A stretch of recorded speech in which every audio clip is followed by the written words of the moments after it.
Peace be to all.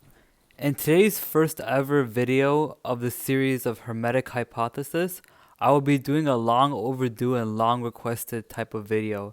And this is a video on the Demiurge and the Archons. So, the Demiurge and the Archons are one of the main antagonistic figures in the Gnostic faith, Gnosticism being the mystical form of Christianity. However, Gnosticism is not just limited to Christianity, it also applies to Judaism and Islam. So, with that being said, I was requested to give a Hermetic outlook and a Hermetic take on the Demiurge and Archons and give my insight on where they might reside in my cosmology. So with that being said, guys, this shall be Hermetic hypothesis number 1, the Demiurge and the Archon. So this video is purely a hypothesis, it's a purely hypothetical. You don't have to take any of it as gospel. This is just my speculation and my hypothesis of the video and the concept. And so, yeah, without further ado, with that out of the way, let's get started. So now the intro is done. What or who are the Demiurge and the Archons, and what role do they play in Gnosticism? So the Demiurge comes from the Greek word demi-urgos, which means artisan or craftsman. Pretty much the Demiurge is seen as like a lower demonic creator of the physical realm. And I will be explaining to you guys the Islamic Gnostic and Christian Gnostic story of how the Demiurge came to be and how the Archons came to be. But so here it is. I'm going to start off with the Christian Gnostic story. So initially there was God and then the divine children of God being the Aeons, right? So the Aeons were these luminary children of God that emanated from the Logos, pretty much. So the divine children of God, the Aeons, were all happy in the spirit realm until one of the divine children of God, one of the Aeons known as Sophia, the luminary being of wisdom, she tried to be like God and tried to create and emanate in her own way.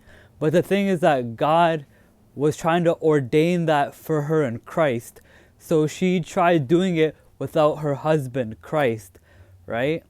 So because Sophia did it without Christ, basically she ended up creating this what the Gnostics described to be this experiment gone wrong, that being the Demiurge. So the Demiurge emerged out of Sophia, the luminary of wisdom, and the Christian Gnostic story. And the Demiurge was kicked out of the spiritual realm and into the realm of nothingness. So there was two realms in Gnosticism. There was Pleroma, the realm of fullness, and there was Kanoma, the realm of emptiness. So the Demiurge was kicked into the realm of emptiness, the darkness realm. And because the Demiurge was the first being to inhabit the realm of darkness, he believed he was God, and he believed he was the creator. So what the Demiurge did is they took a part of the spiritual world's essence, and they inserted it into the realm of nothingness to create the physical realm. So this is where the Archons come into play. So the Demiurge needed a legion of people to help him rule the universe. And so who he created out of the darkness of the realm of nothingness, and also out of his own essence, was the Archons. And the Archons, to a certain extent by some Gnostics, are said to be manifested as the zodiacs and the planets too. So certain Gnostics actually believe that astrology is archonic in nature, and more on that later. Basically, the Demiurge created their own legion, just like how God had his legion, just like how God had his children of Aeons. The Demiurge had his children of Archons. So that's pretty much how the Demiurge and Archons work from a Christian Gnostic perspective. Now I'm going to give you guys the Islamic Gnostic perspective. So the source I'm getting this information, guys, is called the Kitab, or the mother of the book. It's a Ta'ibi Ismaili work. And so basically the Ta'ibi Ismailis basically believed that the way the Demiurge was created in Islamic Gnosticism was that God's first ever creation, Azazel, was a being, a jinn that could create just like God can. And so basically this jinn became arrogant and thought like, oh, I can create, that means I'm like God. And God told them like, no, like there can't be two gods, there can only be one God, and stuff like that. And so he, every single time like God tried to show that the Azazel, that he was the supreme creator, Azazel like created like his own like dimension and his own creation to like show God like, hey, like hey, I'm better than you. So basically this battle between God and his first creation pretty much transpired into where the universe was made. So here's some issues that I have with the Christian Gnostic story and the Islamic Gnostic story. So the issue I have with the Christian Gnostic story is that I thought the luminaries, the Aeons, were supposed to be sinless, right? Why is it that Sophia made a mistake in the first place? I don't believe Aeons or luminaries can make mistakes in the first place. Second of all, in the Islamic Gnostic story, Tawheed is the essence of Islam, right? And so I feel like saying that denying the oneness of God, like denying Tawheed and denying like the God's Tawheed and his theology creates the material universe, just sounds completely absurd to me.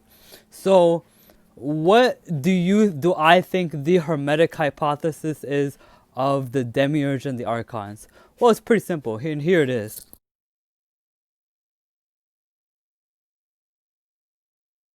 So where I believe the Demiurge comes from, and from a Hermetic perspective, is I believe in the more of like an archetypal Demiurge than like a physical Demiurge. So what does that mean that I believe in an archetypal Demiurge? By archetypal, I mean that I believe in a Demiurge that it's a personification of a specific archetype of consciousness, rather than an actual physical being that came out of somewhere, or that created the physical universe. I still believe that God created the physical universe, but I believe that the ruler and like that the ruling force that runs this universe is ignorance, and it's ignorance, deception, and lies. And so I believe that ignorance, deception, and lies are a byproduct of time passing. So I believe then that the Demiurge and the Archons are a personification of this ignorance and transgression and arrogance, essentially. Because the reason why I've come to this conclusion is because in many different translations of who the Demiurge is called, one of the names of the Demiurge is Samael. So you're probably wondering, wait, Samael, isn't that like a Jewish demon? But no, you don't understand. The reason why they're utilizing Samael for the Demiurge is because Samael literally means blind God. So basically, when you read it literally, the Demiurge is the blindness of God. It is when one is blind to enlightenment, and when one is blind to essentially like the greater good. And so because when one is blind to the greater good, they serve the Demiurge and the Archons. Archons can also appear out of your spiritual objects, and this is what I was trying to get at when the Gnostics said that the Archons emerge out of the zodiacs and planets, is that Archons, like beings that cast ignorance over you, and spirits of ignorance, can basically be casted over you if you do not properly like tend to your spiritual objects or spiritual tools, or even to yourself as a person. Archons can come and attack you, like beings of like archetypal beings of ignorance and rancor and sin. So this is my hermetic take on the demiurge, essentially. And the idea of it is that basically that the demiurge is ignorance personified, and Christ is the wisdom and is the enlightenment personified. So this raises a few questions, though. So a question that my hypothesis proposes is, where did ignorance emerge from? So I'm going to be very honest with you guys. I think that your guys' answer on where ignorance emerged out of is just as good as mine. You see, I've kind of given up and I've kind of like stopped trying to explain where the evil emerged out of in the first place, if at once everything was good. I feel like when one describes it or blames it on the devil, that's too much of a scapegoat and that's too much of a cop out, in my opinion. But when one blames it on free will, that's too much of a demonization of humankind and of human will and of human independence. And I find that once you understand that this isn't our place to know as people, I know it sounds like a cop out within itself. I know it sounds like a bit of a cowardice in the first place. But trust me, I personally believe trying to find the idea of where ignorance emerged out of enlightenment is a hard, tough nut to crack, because it requires you to go into a place and where you haven't been in, and that is the past, right? And so it's the very distant past too. It's the past of everything. So basically, one thing I do know is that when this ignorance did emerge, it basically decided to rule and run over the universe as it is today. And it's our goal as human beings to spread enlightenment all over the universe that has ignorance attached to it. So here's the final question that I'll do to wrap up the video. Do I believe that the Old Testament God is the demiurge? Well, yes and no. What I mean by that is that essentially, I believe, of course, in like a archetypal demiurge, right? I believe that the demiurge is the archetype of ignorance itself, and archons emerge out of the great ignorance, and they're lesser ignorances that appear, and there's small ignorances that appear out of the greater ignorance, that being the demiurge. So with that being said, I believe that if one were to read the Old Testament literally, ignorantly, fundamentally, and most importantly physically, then they will attain the demiurgic principles out of the Old Testament.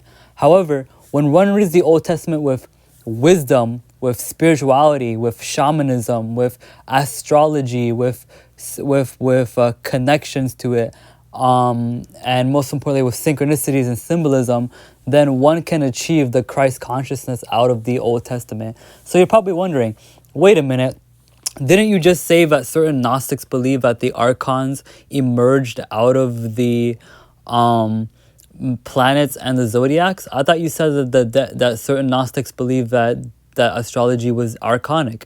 Well, I believe that astrology, when it's done for selfish gain and personal social economic gain and social economic wealth, I think that stuff, and fortune telling specifically, I think that stuff is the archonic elements of it. However, I believe that the archetypal spiritual, magical, and talismanic benefits of astrology are the aeonic and luminary parts of astrology. So you have to really distinguish and find which one is the right one and which one is the proper practice to do.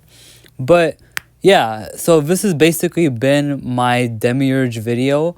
Guys, if you guys want to see more hypothesis and more basically like a speculation on things and speculations on on life and speculations on abstract concepts like the Demiurge and Archons, then yeah, be sure to leave a like, comment, and subscribe, and check me out on my Discord server. It's in my channel page. But yeah, that's pretty much it. So to wrap up the video, the Demiurge is ignorance personified, and basically when the Demiurge has spirituality and wisdom applied to him, the Christ consciousness emerges out of the Demiurge. And so yeah, so finally, once again, I'll say it once more: apply Sophia to the Demiurge and Christ will emerge out of it. That will only be gotten by people who understand what it means to be in this journey, and that's completely fine. But without further ado, guys, this has been the Ikhwan Astahab. Leave a like, comment, and subscribe to check out more videos and to see more videos. And most importantly, I hope you guys have a nice day. Peace out.